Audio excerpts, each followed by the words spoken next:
নমস্কার। নিশিচুরি কথা ফিরে এসেছে আবারও একটি নতুন পর্ব নিয়ে।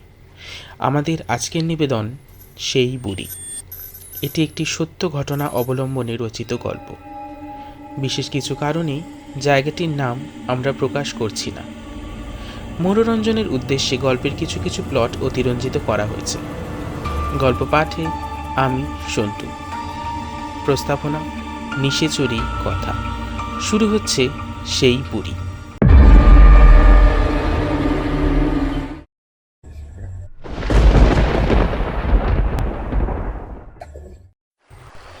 বাদলার দিন। সেই দীর্ঘ তীব্র গরমের পরে শেষে বৃষ্টি শুরু হলো।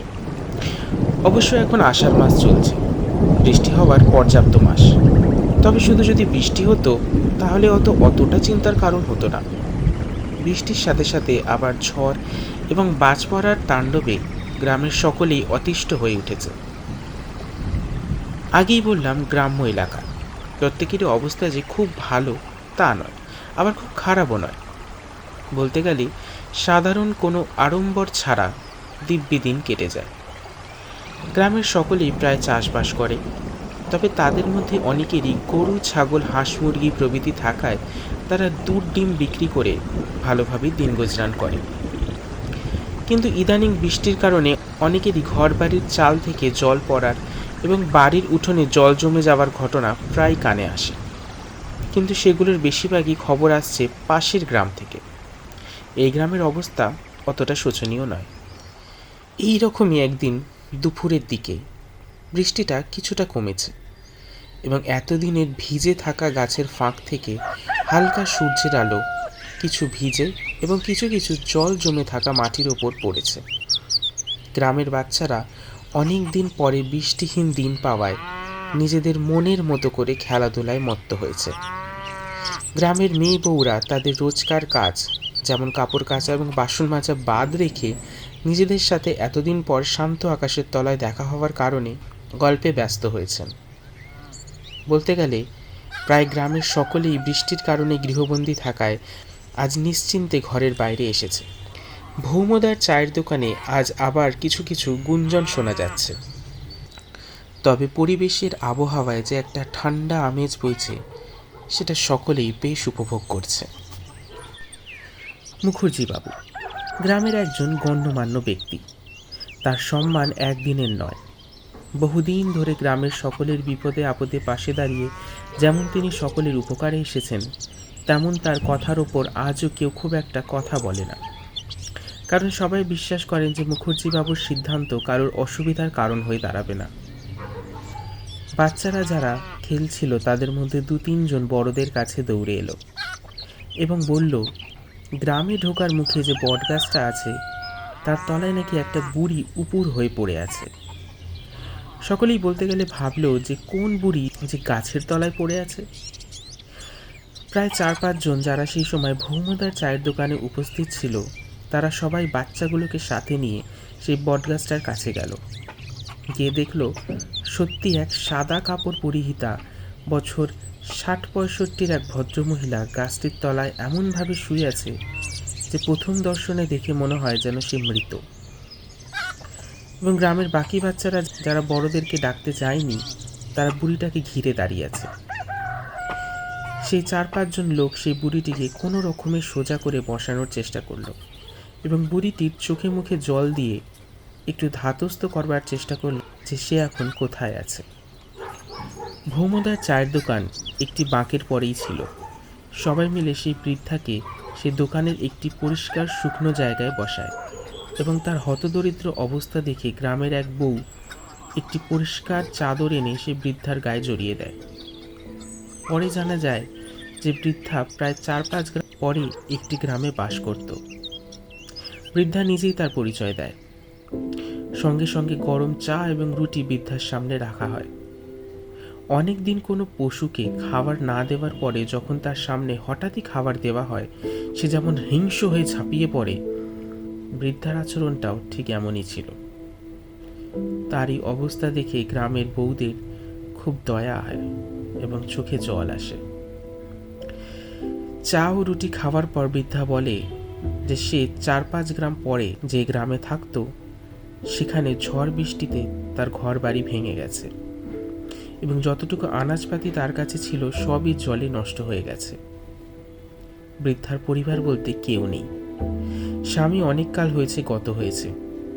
তার একটি মেয়ে ছিল।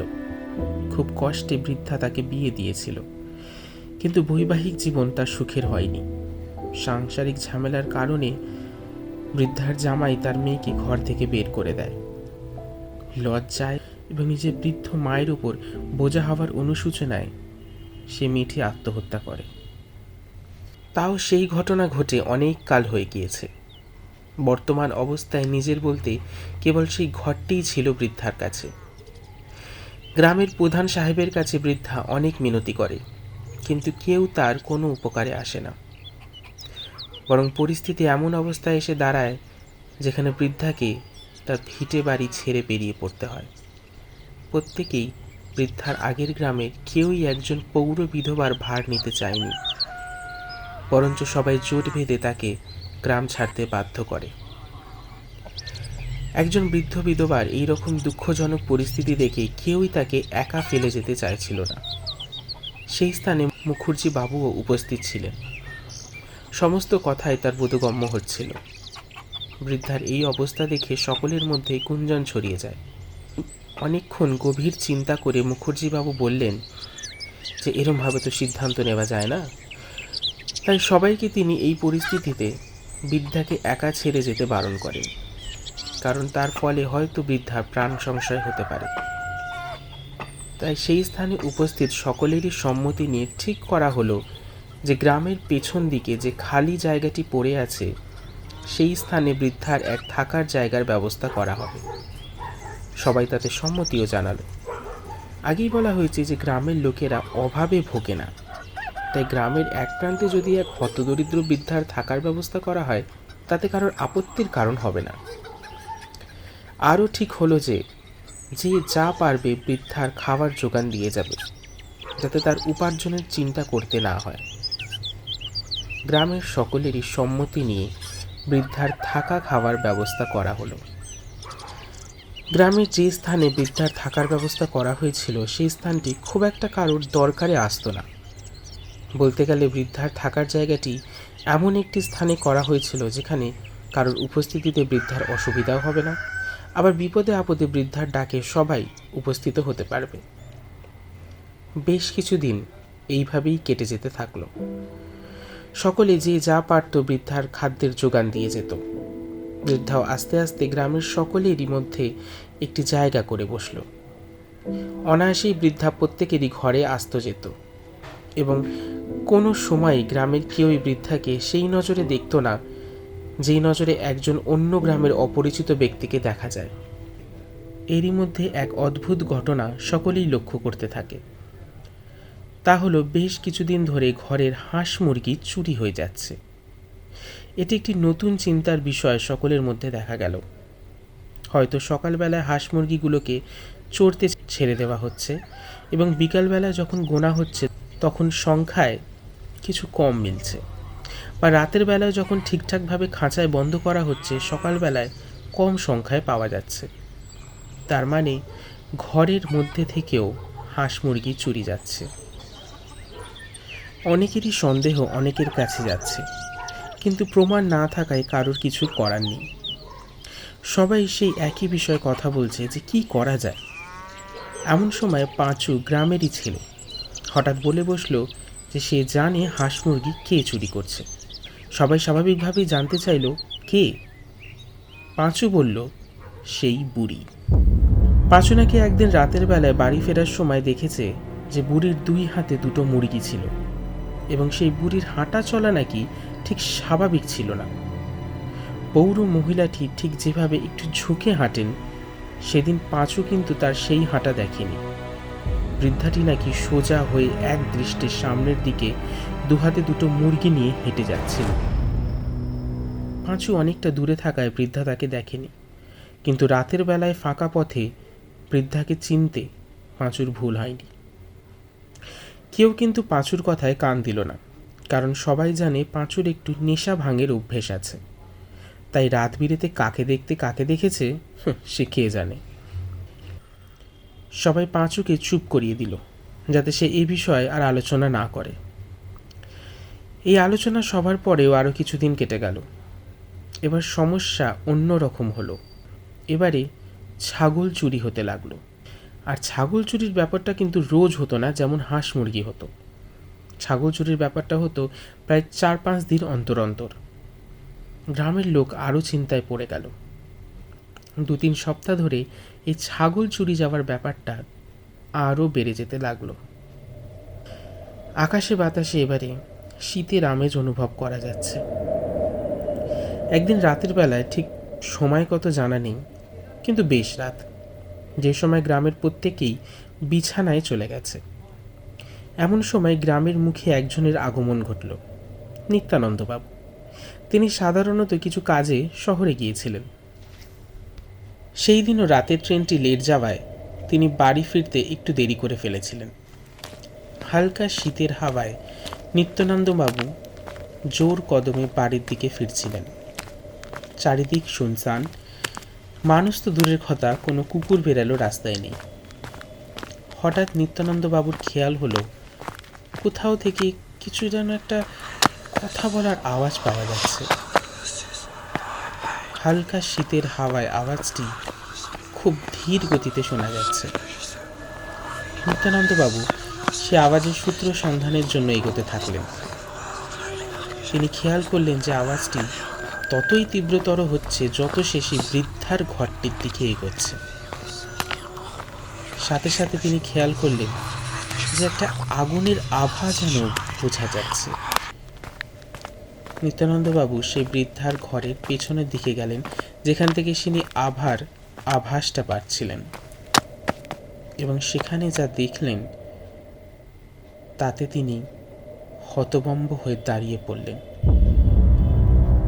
তিনি দেখলেন যে সেই বৃদ্ধা একটি যজ্ঞকুণ্ড তৈরি করেছিল এবং তার চারপাশে ঘুরে ঘুরে মন্ত্রোচ্চারণ চলছে। আরেকটা আশ্চর্য ঘটনা হলো যে সে বুড়ির গায়ে রক্তাম্বর এবং একটি বড় সিঁদুরের টিপও তিনি পরে আছেন। নিত্যানন্দবাবু আরও দেখলেন যে বুড়িটির মন্ত্রোচ্চারণ করতে করতে হঠাৎ থেমে গেল এবং একটা মরা ছাগল যেটা পাশেই পড়েছিল সেটা ধরে নিজের থেকে একটু দূরে ছুঁড়ে দিল। সাথে সাথে যে ঠান্ডা হাওয়া এতক্ষণ বইছিল হঠাৎই যেন থেমে গেল। আর নিত্যানন্দবাবু বুঝতে পারলেন না যে হচ্ছেটা কি। কিছুক্ষণ পরে পাশের ঝোপ থেকে একটা সরসরানি আওয়াজ শোনা গেল। প্রথমে সেই ঝোপ থেকে একটি কালো মাথা বেরিয়ে আসতে থাকলো। সাথে সাথে একটা বিশাল আকার শরীর নিয়ে বড় লম্বা লোমশ এক ছায়াময় অবয়ব আস্তে আস্তে সেই ঝোপ থেকে বেরিয়ে এলো এবং সেই ছাগলটিকে ছিঁড়ে খুঁড়ে খেতে শুরু করলো। সে খাওয়ার ধরন দেখে নিত্যানন্দবাবুর বুঝতে কষ্ট হলো না যে সেই বুড়ি যে কাজটি করছে সেটা তার পক্ষে এবং সেই গ্রামের পক্ষে একটা অমঙ্গলের আভাস বয়ে আনছে। এই অবয়বটি এতক্ষণে তার খাওয়া শেষ করল এবং সেই ছাগলের মাথাটি ছুঁড়ে ফেলে দিল। নিত্যানন্দবাবু সকাল হতেই সকলের কাছে খবরটি প্রকাশ করল এবং ভোরের আলোর সাথে সাথে খবরটি গ্রামের প্রায় সকলেই জানতে পারল। কিন্তু সেই পাঁচুর মতোই সকলে নিত্যানন্দবাবুর কথাতেও অসম্মতি জানালেন। কেউ তার কথা বিশ্বাস করল না, কিন্তু নিত্যানন্দবাবু তার কথায় এড়ে রইলেন যে সে বুড়ির আসল চেহারা সকলের কাছে নিয়ে আসবেনি। কিছুদিন যাবৎ ঘটনাটি আরও গুরুতর হলো। এবার প্রত্যেকের ঘর থেকে শুধুমাত্র যে হাঁস মুরগি ছাগল চুরি যেতে লাগলো তা নয়, বরঞ্চ এবার চুরি হতে শুরু করলো গরু। বলা বাহুল্য, নিত্যানন্দবাবু যেদিন বুড়ির সেই যজ্ঞের ঘটনাটি দেখেছিলেন তারপরে বেশ কিছুদিন কিন্তু কোনো প্রাণী চুরি যায়নি, যার কারণে গ্রামের সকলেরই অবিশ্বাসটা আরও শক্ত হয়ে গিয়েছিল যে পাঁচু এবং নিত্যানন্দবাবু যে কথাগুলো বলেছিলেন সেগুলো সম্পূর্ণ ভুয়ো। কিন্তু তার কিছুদিন পরে গরু চুরি যাওয়ায় সকলেই আরও চিন্তিত হয়ে পড়লেন। গ্রাম্য এলাকায় গরু যে শুধু একটি গৃহপালিত পশু তা নয়, বরং সাধারণ পরিবারের একটি সম্পদ। লক্ষ্য করার বিষয়, এই ঘটনাগুলির মধ্যে আরও রয়েছে। প্রথমত, সেই সমস্ত পশু পাখি চুরির ঘটনা সবই ঘটেছে সে পৌর মহিলার গ্রামে আসার পর থেকে। এবং গরুগুলো যে চুরি যাচ্ছিল, সেগুলো চুরি যাচ্ছিল সবই কিছু দিনের অন্তর অন্তর, বলা যায় প্রায় 15 দিন অন্তর। একদিন এইভাবেই গ্রামের শ্রীপতিবাবুর বাড়ির গরু চুরি গেল এবং সবাইকে চেঁচিয়ে ডাকতে তিনি শুরু করলেন। গ্রামের সকলেই কিছু সময়ের মধ্যেই জড়ো হয়ে গেল। গ্রামে কিছুদিন ধরে যা ঘটে চলেছে এবং যে আশ্চর্য ঘটনাগুলির খবর সবার কানে আসছে, তাতে সবাই সজাগ হয়ে রয়েছেন। তাই শ্রীপতিবাবুর এক ডাকে সবার আসতে খুব বেশি দেরি হলো না। রাত তখন প্রায় 8-9 হবে। গ্রাম্য এলাকায় বেশ রাত। নিত্যানন্দবাবু আবার সেই বুড়ির উল্লেখ করলেন, কিন্তু কিছুজন এবার তার কথায় পুরোপুরি মন দিয়ে না হলেও কিছুটা অসম্মতি দিয়েও সম্মতি জানালেন। নিত্যানন্দবাবু সকলকে নিয়ে একটি জোট বেঁধে সেই বুড়ির ঘরে গেলেন। ওখানে গিয়ে সকলে একটু দূরে দাঁড়িয়ে গেল, কারণ আবারও সেই মন্ত্রোচ্চারণ এবং যজ্ঞের অগ্নি সকলেরই বোধগম্য হল। চুপিসারে কোনো রকম শব্দ না করে সকলেই বুড়ির লীলা দেখতে লাগল। কিন্তু নিত্যানন্দবাবু যে দৃশ্যটা দেখেছিলেন, আজকের দৃশ্যটা একটু আলাদা। সম্পূর্ণ গল্পটি শোনার জন্য আপনারা নিশাচুরি কথাকে সাবস্ক্রাইব করুন, কারণ সাবস্ক্রাইব করতে কোনো রকমের টাকা আপনাদের পে করার প্রয়োজন নেই এবং গল্পটি আপনারা বিনামূল্যে শুনতে পারেন আমাদেরই নিশাচুরি কথার ইউটিউব চ্যানেলে। ধন্যবাদ।